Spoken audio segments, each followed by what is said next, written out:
I was at the behest of the customer base and members, and not only that, people in the industry that work around us, to start 3 new clubs, right? The Napa Series, which we tasted already, the Rosé Series, which we just tasted, and now the Bordeaux Series. Now, you'd expect to be more than one wine in the Bordeaux Series, now wouldn't you, Ed? No. Okay. No. So this is our one wine. It's so new that the vendor for the Bordeaux, it's just landing here from France, and they haven't gotten a sample yet. We should have a couple days. We'll shoot it separately. So we're going to taste one wine here, the Moulin Delille from Saint-Estèphe, and this is Cabernet and Merlot, right? Yeah, Cabernet and Merlot. It's actually more Cabernet than Merlot. Now, I've also had this argument about, not argument, but this conversation. Somebody tried to explain to me the other day, and I think they were wrong. But certainly in France, the rule, the label of wine for Château has to be a Château. It has to be physically structured. I believe so. And same with Domaine. Though this guy was trying to tell me... Domaine's a little, that's a little dicey. You can have a house and call it a domain. You can't have a house and call it a chateau. And don't forget, they don't use domain much in Bordeaux. They use it in Burgundy. And, there's...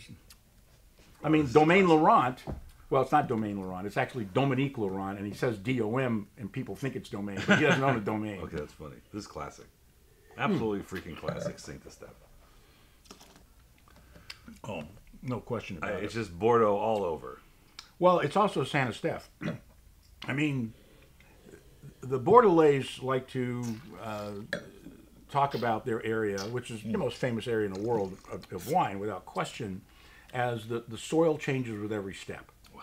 Okay, and that's true. And as the soil changes with every step, so does the taste of the wine made from those grapes. You know what's interesting about this? Because the complexity is huge. The spiciness is what's really intriguing me. But, you know, it's got a slightly premature orange to it, which is only a 14. So I'm wondering about that. But it's, boy, the complexity and the nuances are freaking off the charts. And it's so Bordeaux. It's well, 14, it was, as I put in the write-up, is one of the best sleeper vintages in Bordeaux ever.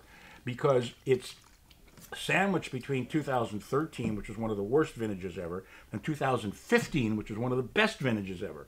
And I tasted a slew of 2014s, and I'm expecting them to be okay. They were spectacular, absolutely spectacular. As a matter of fact, I tasted them against some of the new 2015s, and I'm going, the 14s are every bit as good, and they're half the price because they didn't get the press. Right. So this wine, the regular price is $25. You're not going to buy wine like that for $25. What are you, nuts? Not a chance to taste Bordeaux. Not a Saint-Estèphe Bordeaux, exactly. And $22.99 on a reorder price is ridiculous. Moulin. I mean, you buy Bordeaux. Moulin. Moulin. Vin. Moulin. This is a 98 for me. I'm afraid I am too. I'll pour this at home every day. And because Sandra doesn't like any Syrah-based wines at all, and I can't stump her, I'm going to take this home for her. Yeah, but 2 things about this wine. One, you buy a bunch of it and drink it every year for the next 10 or 15 years, and every year you'll be rewarded.